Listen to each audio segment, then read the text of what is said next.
Hello guys, magandang hapon guys, araw ng Lunes. Karating ko lang galing sa trabaho. Nagpatoka ako ng manok guys.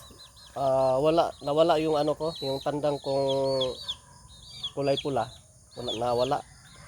Nawala, ninakaw. Nawala kanina pang umaga, sabi ni Ate Tracy. Nung nagpatoka siya kaninang umaga bago akong umalis sa trabaho, wala wala na yung manok kong tandang guys, Nawala na.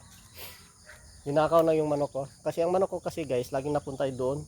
Tandang kasi yun eh. Laging binabato daw yung manok ko. Gawa ng nagsusulong doon. Binabato. Palagay ko guys, hinuli yun. Tapos kinatay. Yun. Yun ang ano ko. Yun ang nasa ano ko talaga. Kasi dito kasi marami kasing malikot na mga manok dito guys. Tingnan mo yung mga manok ko guys oh. Ito lang yung mga manok ko. Wala na yung tandang. Kasi ang tandang ko kasi guys, yun ang inaasahan ko dito sa kanila. Kasi yan ang nagpapadami dito sa kanila. Wala nang magkakasta dito sa mga dumalaga ko, sa mga inahin. Wala na guys. Ito na lang ang natira kong manok. Yan, mga sisiw. Bali ito, apat sila magkapatid. Ang isa, iwan ko kung nasaan, baka doon sa naggala siguro yon. Tapos may dalawa pang sisiw dito, yung inahin. Saka tatlong dumalaga. Yung isa kong dumalaga guys, kinatay ko kahapon, araw ng linggo. Kasi wala kaming ulam.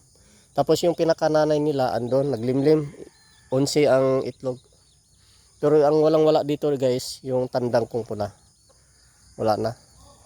Inakaw na. Darating na ang panahon na sila'y makakarma yun sa ginagawa nila sa pagnanakaw ng mga manok. Grabe. Hayaan mo na lang sa kanila na yan. Kakarma din sila yan. Wala na akong tandang dito magkakasta dito sa mga inahin ko guys. Wala na. Ninakaw na sa mga malikot ang kamay. Inaantay ko lang si Ate Prissy gawa ng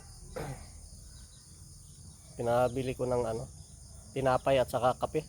Gutom na kasi ako galing sa trabaho.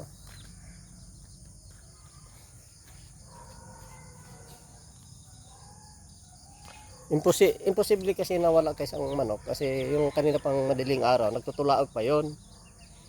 Yung ako'y umalis na 5:45 umalis na ako guys eh. Punta na trabaho kaya ng umaga.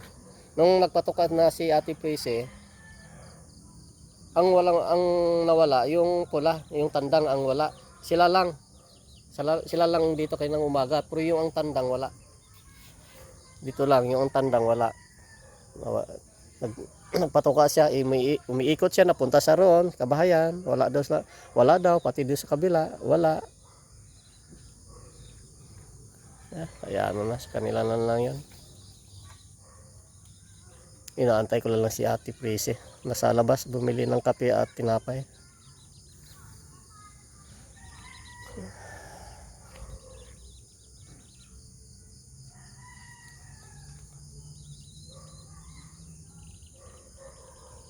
Kasi ang manok ko kasing tandang guys, lagi napunta yun dun sa kabila. Kasi yun dyan, may mga manukan yan. Yung panabong. Siguro, lagi nagsusulong doon. Kasi tuwing umaga daw, lagi daw napunta na doon, binabato daw nila.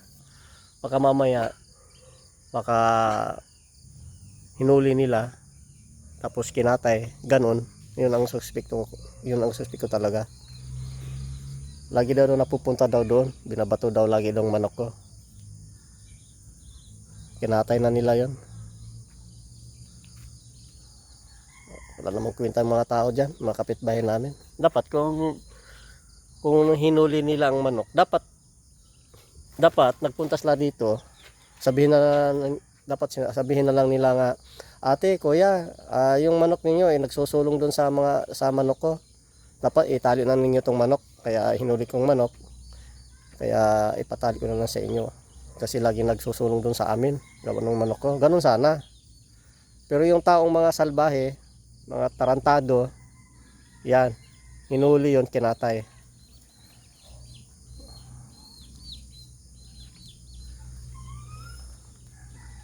Linis na yan guys yung motor ko. Linis na yan. Purino na talaga ang kulang yan talaga guys. Purino na talaga. Pero wala pa akong budget. Ano, kabili ka ng tinapay?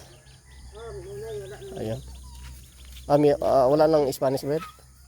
Kapal ka, dinggeng. Okay. Ilang, 2 kilo? Dalawa. Okay guys, magkakape na kami guys. Gutom na ako. Malangkat yung akong bigas. Okay guys, bye bye guys, bye bye. Ingat.